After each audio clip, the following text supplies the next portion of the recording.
தமிழக சட்டமன்ற தேர்தல் 2026 முடிவுகளில் தனிப்பெரும் கட்சியாக உருவெடுத்திருக்கக்கூடிய தமிழக வெற்றிக் கழகத்தின் சட்டமன்ற குழு தலைவராக தேர்ந்தெடுக்கப்பட்ட கையோடு தனது கட்சி எம்எல்ஏக்களுக்கு அதிரடியான முதல் உத்தரவை பிறப்பித்துள்ளார் தாவேகா தலைவர் விஜய். மக்களின் நம்பிக்கையை காப்பாற்றும் வகையில் அனைவரும் செயல்பட வேண்டும்.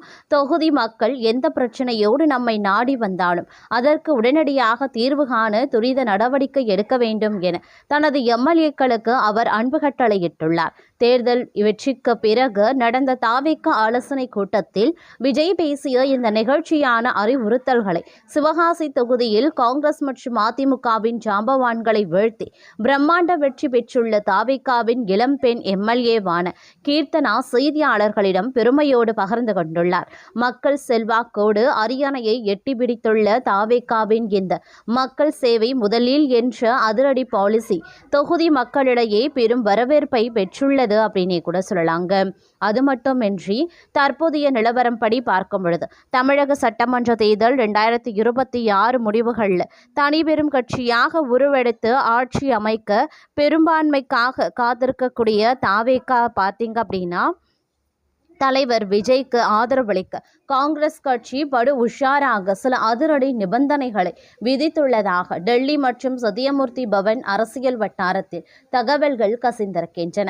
எக்காரணத்தை கொண்டும் பாஜக அல்லது அதன் கூட்டணி கட்சிகளின் ஆதரவை தாவேகா பெறவே கூடாது. முற்றிலும் மத சார்பற்ற கட்சிகளின் ஆதரவோடு மட்டுமே விஜய் தமிழ்நாட்டில் புதிய ஆட்சியை அமைக்க வேண்டும் என்று காங்கிரஸ் மேலிடம் மிக கடுமையான செக் வைத்துள்ளதாக கூறப்படுகிறது. மத்தியில் பாஜக எதிராக இந்தியா கூட்டணியை முன்னெடுத்து செல்லும் நிலையில் தமிழ்நாட்டிலும் அதே பாலிசியை கடைபிடிக்க ராகுல் காந்தி மற்றும் கார்கே தலைமையிலான காங்கிரஸ் கட்சி திட்டவட்டமாக முடிவு செய்துள்ளது. காங்கிரஸ் கட்சியின் இந்த மத சார்பற்ற செக்மேட் நிபந்தனை அனைத்து தரப்பு ஆதரவையும் திரட்டி எப்படியாவது முதலமைச்சர் நாற்காலியில் அமரதுடைக்கும் தாவேகா தலைவர் விஜய்க்கு புதிய அரசியல் நெருக்கடியையும் அதே நேரத்தில் பெரும் சலசலப்பையும் ஏற்படுத்தி வந்து கொண்டிருக்கிறது அப்படின்னு நான் சொல்லணும். இது ஒரு புறம் நடந்து கொண்டிருக்க மற்றொரு புறமோ நடந்து முடிந்த சட்டசபை தோல்வியை சந்தித்திருக்கக்கூடிய நிலையில் அதிமுக அக்கட்சியின் எம்எல்ஏக்கள் கூட்டம் இன்று நடைபெறுகிறது. தேர்தல் தோல்விக்கான காரணம் அடுத்த கட்ட நடவடிக்கைகள் குறித்து இந்த ஆலோசனை கூட்டத்தில் எடப்பாடி பழனிசாமி முக்கியமான ஆலோசனைகளை நடத்துவார் என தெரிகிறது. தமிழ்நாட்டு சட்டசபை தேர்தல் முடிவுகள் திங்கட்கிழமை வெளியானது. இதில் யாரும் எதிர்பார்க்காத வகையில் தாவேகா 108 இடங்களில் வென்று தனிபெரும் கட்சியாக உருவெடுத்திருந்தது. இந்த வெற்றியை தாவேகாவினர் கொண்டாடி தீர்த்து வருகிறார்கள். விஜய் இன்று ஆளுநரை சந்தித்து ஆட்சியை அமைக்க உரிமை கோருவார் என தெரிகிறது. விஜயின் வெற்றி ஒரு பக்கம் இருக்க எதிர்கட்சியாக தேர்தலை சந்தித்த அதிமுக என்று 3வது இடத்திற்கு தள்ளப்பட்டுள்ளது. எதிர்கட்சி என்ற அந்தஸ்தையும் அதிமுக இழந்துள்ளது. கடந்த 2016 சட்டசபை தேர்தலுக்கு பிறகு அதிமுக தொடர்ந்து எல்லா தேர்தல்களிலையும் தோல்வி அடைந்து வருவது குறிப்பிடத்தக்கது. குறிப்பாக இந்த தேர்தலில் 3வது இடத்திற்கு தள்ளப்பட்டுள்ள நிலையில் தனது வீழ்ச்சிக்கான காரணங்களை கண்டறியும் முயற்சியில் தீவிரமாக இறங்கியிருக்காங்க. இன்று அதிமுக பொதுச் செயலாளர் எடப்பாடி பழனிசாமி தலைமையில் அக்கட்சியின் எம்எல்ஏக்கள் ஆலோசனை கூட்டம் நடைபெறுகிறது. 2026 சட்டசபை தேர்தலில் ஏற்பட்ட அதிர்ச்சி தோல்விக்கான பின்னணிகள் மற்றும் அடுத்த கட்ட அரசியல் நகர்வுகள் குறித்து இந்த கூட்டத்தில் விரிவாக ஆலோசிக்கப்படுகிறது. குறிப்பாக 108 இடங்களை பிடித்து தனிபெரும் கட்சியாக தமிழக வெற்றிக் கழகம் உருவெடுத்திருக்கக்கூடிய நிலையில் அடுத்து என்ன மாதிரியான நடவடிக்கைகளை எடுக்கலாம் என்பது தொடர்பாக எடப்பாடி பழனிசாமி முக்கியமான முடிவுகளை எடுக்கலாம் என தெரிகிறது.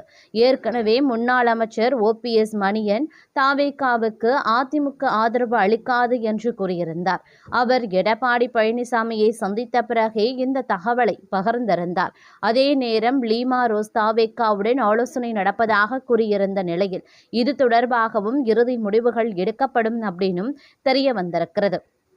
அது மட்டும் இல்லாமல் தற்போதைய சூழ்நிலையை பொறுத்த வரைக்கும் பார்த்தோம் அப்படின்னா இந்த நிலையில் அதாவது நடந்து முடிந்த சட்டசபை தேர்தலில் அதிமுக மோசமான தோல்வியை சந்தித்திருக்கக்கூடிய நிலையில் அதிமுகவினுடைய விவரங்கள் என்ன, அடுத்த கட்ட நடவடிக்கைகள் என்ன அப்படிங்கிறத குறித்த பல்வேறு விவாதங்கள் நடந்து கொண்டிருக்கக்கூடிய பட்சத்தில் மற்றொரு புறமும் தமிழக அரசியல் வட்டாரத்தில் பரபரப்பை ஏற்படுத்தும் வகையில் மு.க.ஸ்டாலின் தலைமையில் சென்னை அறிவாலய முக்கிய ஆலோசனை கூட்டமும் நடைபெறுகிறது. இந்த கூட்டத்தில் திமுக நிர்வாகிகள் மட்டுமல்லாமல் கூட்டணி கட்சி தலைவர்களும் பங்கேற்றனர். சமீபத்திய சட்டசபை தேர்தல் சென்னை கொளத்தூர் தொகுதியில் ஸ்டாலின் எதிர்பாராத தோல்வியை சந்தித்தது கட்சிக்குள் அதிர்வலைகளை ஏற்படுத்தியிருக்கிறது. இந்த தோல்விக்கான காரணங்களை ஆராயும் பணியும் ஒரே நேரத்தில் நடைபெற்று வருகிறது.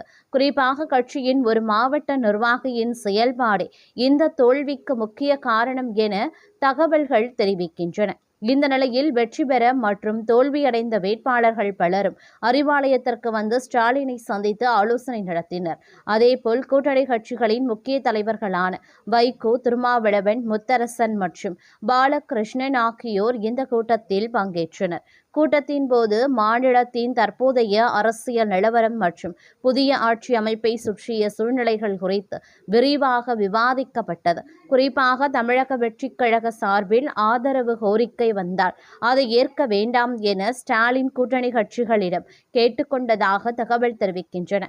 மேலும் வரவிருக்கும் உள்ளாட்சி தேர்தல்களில் திமுக கூட்டணி மிகப்பெரிய வெற்றி பெறும் வாய்ப்பு இருப்பதாகவும் அதனால் தற்போதைய அரசியல் முடிவுகள் நீண்டகால தாக்கத்தை ஏற்படுத்தும் என்பதையும் அவர் வலியுறுத்தியதாக கூறப்படுகிறது. இதனால் கூட்டணி அரசியல் சமநிலையை பாதுகாக்கும் முயற்சியாக இந்த நிலைப்பாடு பார்க்கப்படுகிறது. இந்த ஆலோசனை கூட்டம் தமிழக அரசியல்ல அடுத்த கட்டத்தில் எந்த திசையில் நகரும் என்பதற்கான முக்கிய சிக்னலாக பார்க்கப்படுகிறது. குறிப்பாக ஆட்சி அமைப்பை சுற்றியுள்ள இழுபறி நிலை தொடரும் சூழ்நிலையில் திமுக மற்றும் அதன் கூட்டணி கட்சிகளின் அடுத்த முடிவு அரசியல் நிலைப்பாட்டை தீர்மானிக்கக்கூடியதாகவே இருக்கும்.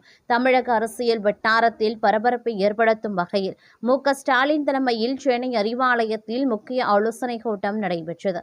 இந்த கூட்டத்தில் திமுக நிர்வாகிகள் மட்டுமல்லாமல் கூட்டணி கட்சி தலைவர்களும் பங்கேற்று உரையாற்றியதும் குறிப்பிடத்தக்க ஒரு விஷயமாகவே பார்க்கப்படுகிறது. அது மட்டுமின்றி பெட்ரோல், டீசல் விலை நிலவரத்தின் காரணமாக எந்த ஒரு மாற்றமும் இல்லை. இன்று சென்னையில் 1 லிட்டர் பெட்ரோல் லிட்டருக்கு ரூபாய் 100.84 காசுகளாகவும் டீசல் விலை லிட்டருக்கு 92.39 காசுகளாகவும் விற்பனை செய்யப்படுகிறது. சிஎன்ஜி 1 கிலோகிராம் 91.50 காசுகளுக்கு விற்பனையாகிறது அப்படின்னும் கூறப்பட்டிருக்கிறது. இது அதிமுக பொதுச் செயலாளர் எடப்பாடி பழனிசாமி இந்த விவரத்தை கூறி தன்னுடைய கூட்டத்தில் பேசியிருக்கிறாரு அப்படின்னு கூட சொல்லலாம். அது மட்டும் இல்லாமல் இது தொடர்பாகவும் அவர்கள் தனிப்பட்ட முறையில் நடத்தப்பட்ட அந்த பொதுக்குழு கூட்டத்தில் விவாதிக்கப்பட உள்ளது அப்படிங்கிற தகவலும் தற்போது வெளியாகியும் இருக்கிறதுங்க. இந்த நிலையில பார்க்கும் பொழுது திமுக உடனான கூட்டணி தேர்தலுக்கானது மட்டும் கிடையாது அப்படின்னு காங்கிரஸ் எம்பி மாணிக்கம் தாகூர் ஒரு அதிரடியான பேட்டியையும் அளித்திருந்ததும் அரசியல் வட்டாரத்துல மேலும் பரபரப்பை கிளப்பியிருக்கிறது.